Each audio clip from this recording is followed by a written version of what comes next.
Before we start, please make sure to like this video and hit this subscribe button, so you never miss a story like this.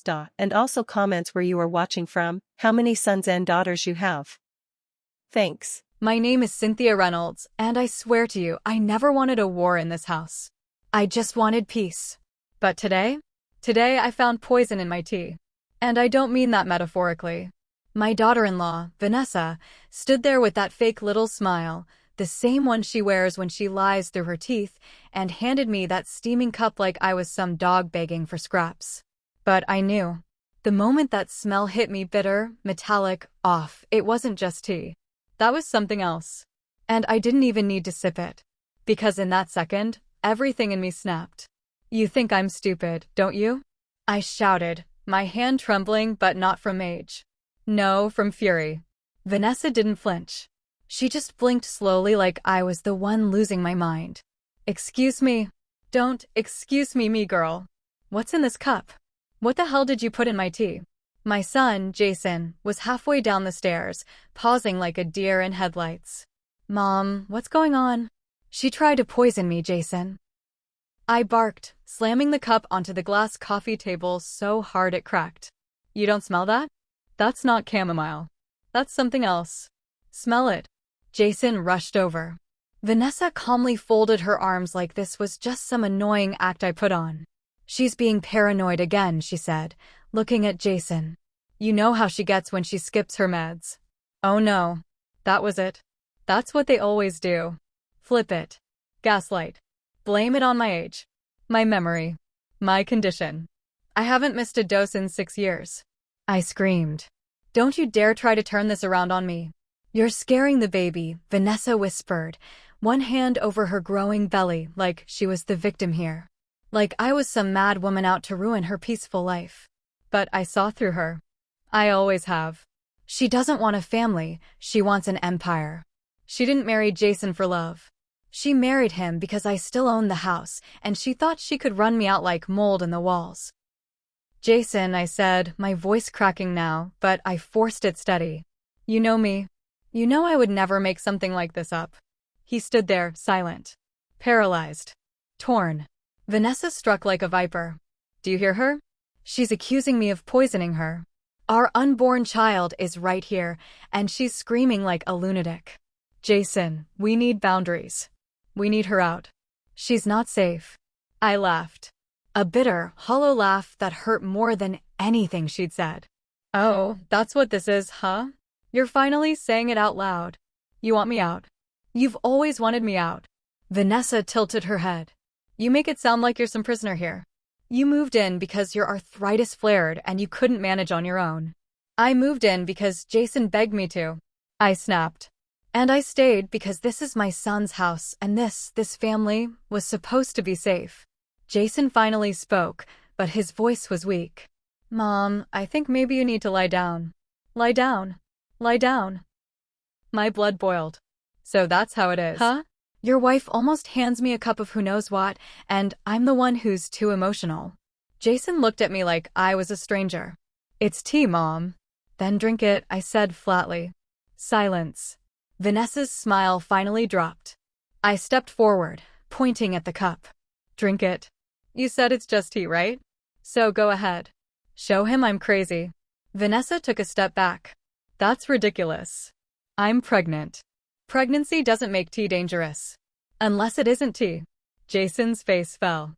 Vanessa, why won't you drink it? Now she looked nervous. The cracks began to show. I already had some earlier. I'm not thirsty. No, Jason, I said, my voice turning cold. She's not thirsty. She's scared. And right there, in that moment, I saw it. Not guilt. Fear. Not fear of being wrongfully accused, but fear of being caught. Her body stiffened. Her fingers curled. She wasn't pretending anymore. She was calculating. She turned on the waterworks. I can't believe you're doing this, Jason. Your mom hates me so much she's trying to ruin our marriage. I don't hate you, I whispered. I just finally see you for who you really are. Jason looked from me to her, and I could see it, the shift. The gears in his head were turning. Doubt crept in. Vanessa didn't like that. She lunged. She's lying. She's making all of this up because she knows I'm carrying your child, and she's jealous I took her place. That did it. I stepped back and said, calm as fire, then maybe you shouldn't have Googled non-detectable poisons on our shared Wi-Fi last night. Vanessa froze. Jason's eyes widened. Yeah, I checked the browser history. Because something had felt off for weeks. The way she handled my meals. The way she insisted I rest more. The way she acted sweet as sugar to my face, then locked doors behind me when she thought I wasn't listening. Jason whispered, Vanessa, please tell me she's lying. Vanessa blinked once. Then turned on the faucet to dump the tea, but I snatched the cup before she could. Not so fast, I said. We're getting this tested. Jason was pale. Shaking. Why would you search that? Vanessa opened her mouth, but no words came out. Because the truth had already started pouring out. Sometimes the enemy doesn't break in from outside. They smile at you across the dinner table. Be careful who you trust, especially when they say, it's just tea. Watch till the end, because what happens next will leave you speechless. Jason didn't say a word for a while. Just stood there, staring at the teacup in my hand like it was a ticking bomb.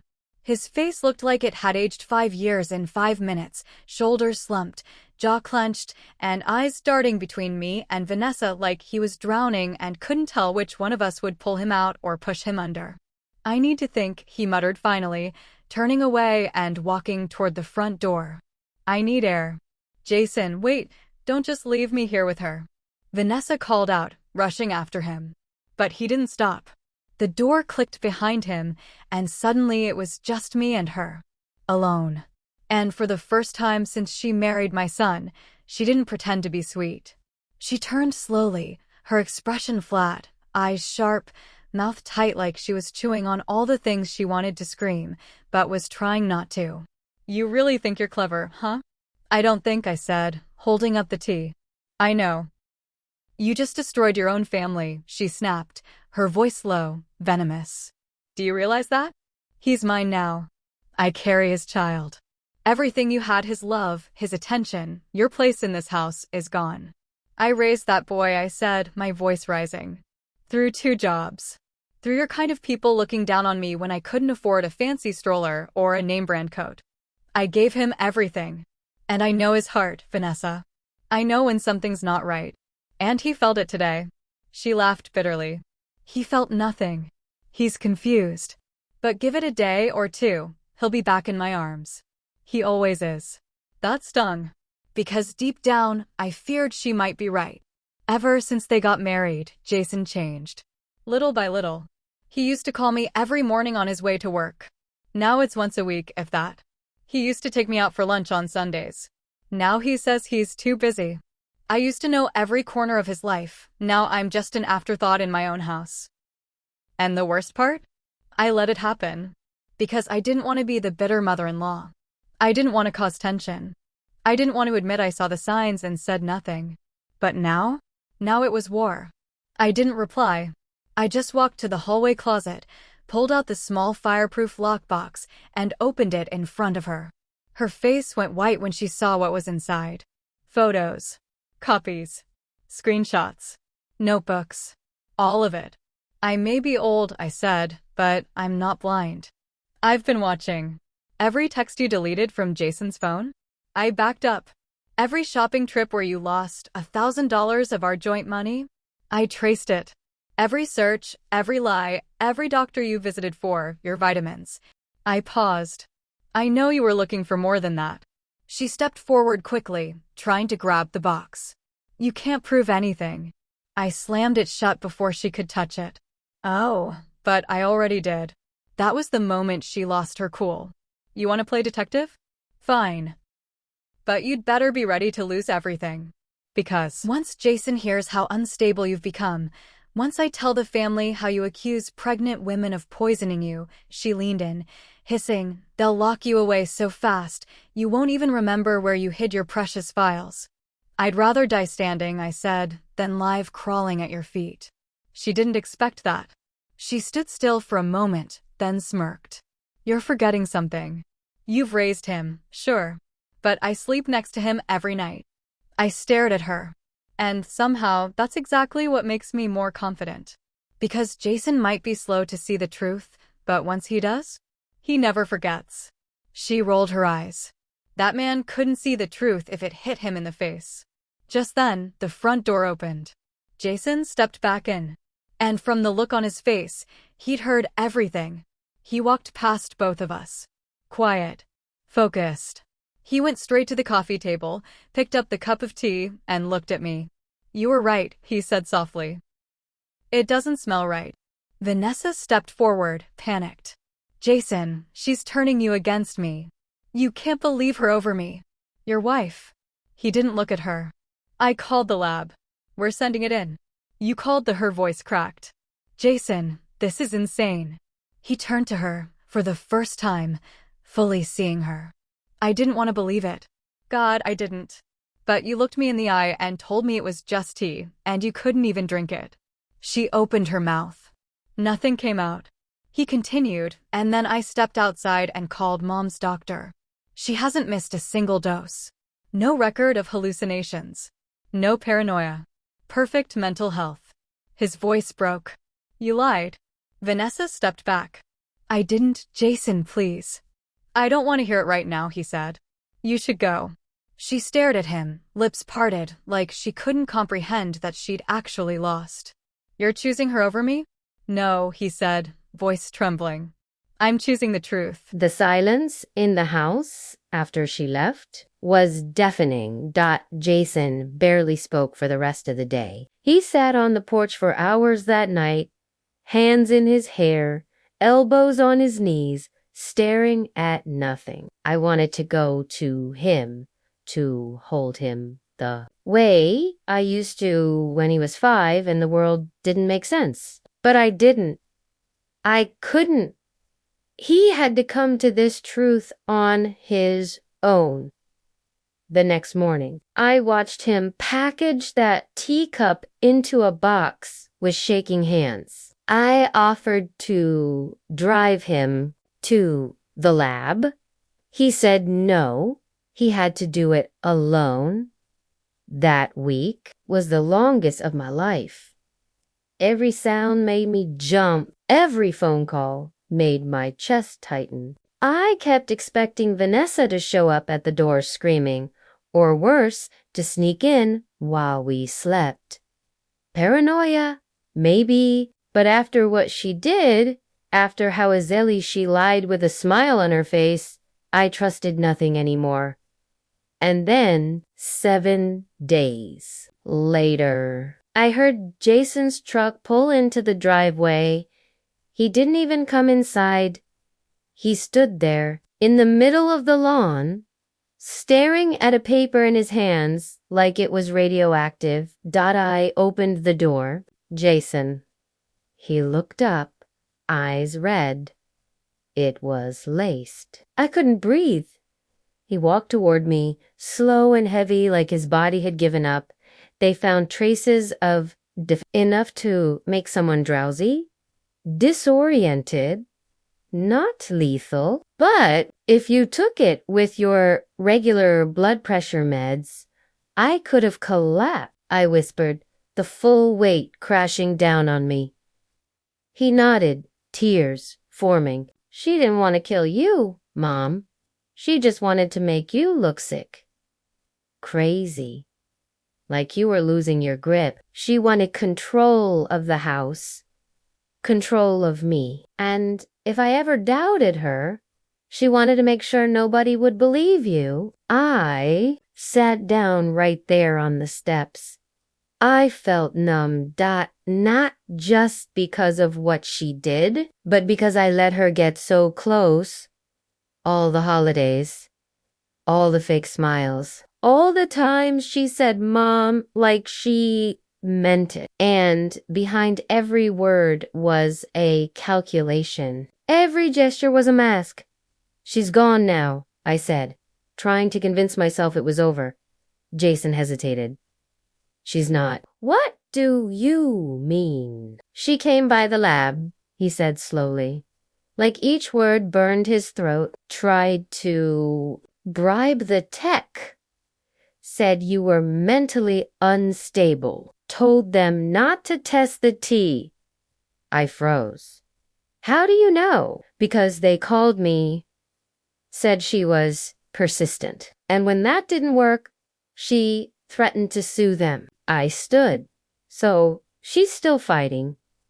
Jason nodded. She filed for emergency guardianship of me, claimed I'm under mental duress because of you, that you've been manipulating me and forging documents. I stared at him, stunned. She's doubling down. He handed me another paper. She even contacted my boss, tried to get me suspended. That was when something in me snapped. All the fear, all the heartbreak, it turned to steel. Enough, I said, grabbing the papers. She wants a war. Fine. I'll show her what happens when you go after a mother who's got nothing left to lose. Jason looked at me. What are you going to do? I looked him dead in the eye. Everything I should have done the day she walked through my front door. The next morning, I was up before the sun. I dug through every receipt, every text. I made calls to old neighbors, to her ex-coworkers, even her college roommate. And slowly, piece by piece, the real Vanessa unraveled. She'd been married before. Briefly, never told Jason. Ended it with a restraining order filed against her for emotional manipulation. She'd been fired from her job for embezzlement, lied on her resume, claimed degrees she never finished. But the worst, she had a pattern, older men, inheritance, control, and always a trail of destruction behind her. I put everything in a folder, and when Jason got home that night, I handed it to him. She didn't just want you. She wanted what came with you. Jason was shaken as he flipped through the documents. Why didn't I see any of this? Because you loved her, I said softly. And love makes you blind until it breaks you. He looked up at me, voice cracking. What do I do? I took his hand. You do what you always taught me to do. You stand up. You fight back. You tell the truth. The next morning, we walked into the courthouse together. She was already there, dressed in white like she was still trying to play the innocent. Her lawyer looked smug until Jason handed the judge the folder, until the judge read the lab results, until my son, my beautiful, broken, healing son, stood in front of that courtroom and said, Your Honor, I made a mistake marrying her. But the bigger mistake would be staying quiet now. Her face cracked like glass dot, and for the first time, she looked scared. The courtroom felt like a battlefield. Every time I looked across the aisle and saw her sitting there, calm, collected, dressed in pastel like she was attending a tea party instead of defending herself from poisoning charges, my stomach turned. Vanessa's lawyer went first. Polished, aggressive. He painted me as unstable, aging, paranoid. A woman overwhelmed with jealousy over her son's new wife. He said, like I was some bitter old relic clinging to control. She resented Vanessa from day one. She created a fantasy of victimhood, a delusion, Your Honor, because she could not accept the natural course of life. Her son grew up. He fell in love.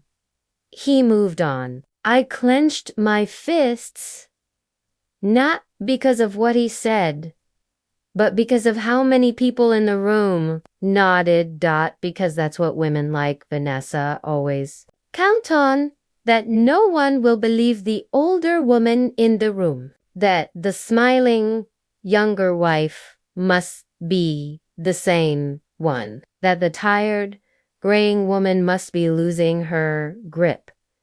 Then it was Jason's turn. He stood up slowly, hands trembling, but his voice was steady. I wanted to believe she loved me. I ignored the warnings. I dismissed the signs. I told myself my mother was just adjusting to change. But the truth is, he paused, breath catching. Vanessa manipulated me, gaslit me, and when my mother started to notice, she tried to silence her. You could hear a pin drop in that courtroom. Jason turned toward me. She's not perfect, but she's the reason I am who I am. And I let someone convince me she was crazy, because it was easier than facing the truth. He looked back at the judge. I'm not asking you to punish Vanessa for what she said. I'm asking you to look at what she did. And then he handed over the evidence, the lab report, the digital forensics, showing how Vanessa deleted texts off Jason's phone while he was asleep, the receipts for medication she claimed were for her migraines, but matched the substances found in the tea. She shifted in her seat for the first time, watched her swallow hard. The judge asked her to stand, and then, under oath, Vanessa tried to spin her way out of it. I was just trying to calm her nerves. She was always so tense, always suspicious of me. I thought if she relaxed a little, maybe we could get along without her consent. The judge asked that. Vanessa blinked. I didn't think it would hurt her, but it did. Silence. I didn't mean to, but you did. And just like that, her voice cracked. Her hands trembled. The mask slipped, just for a moment. She saw the judge wasn't buying it. That's when her anger took over. She turned to Jason. You really believe her over me? After everything, after I gave up my life to be with you. No, he said, calm as a storm. You didn't give anything up. You took from me, from my mother, from everyone who ever trusted you. That was the end of it. The court ordered a restraining order, immediate annulment proceedings. Vanessa was escorted out by security when she tried to lunge toward Jason, screaming that he'd regret this. But we didn't. Since we walked out of that courthouse into the sunlight, I thought I'd feel triumphant, vindicated. But what I felt was tired, exhausted to my bones. Because the fight hadn't just been about tea, or lies, or even Vanessa. It had been about being seen, heard, believed.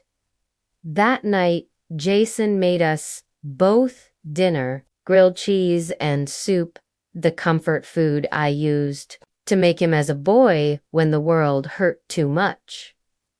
I'm sorry, he said again, over his bowl.